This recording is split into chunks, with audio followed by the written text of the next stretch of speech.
hozirgacha shu savol bor. Navoiy nega uylanmagan, qanaqa bo'lgan, sevgilisi bo'lganmi, yo'qmi?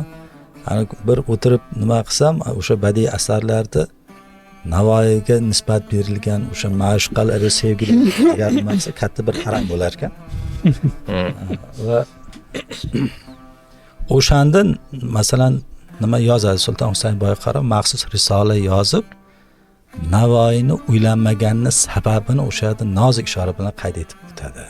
Husayn Boyqaroning risolasida.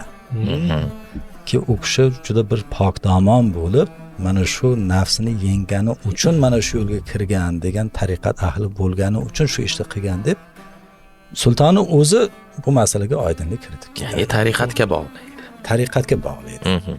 Va mana shu holatlar, ya'niki Navoiyni sha'ni, Navoiyni obro'si va umuman ijodkorning obro'si ham davlatning himoyasida bo'lishini Husayn Boyqaro shu joyda ko'rsatib beradiki, bu ham Navoiy o'z davrida juda katta bir nufuzga ega ekanligidan dalolat beradi.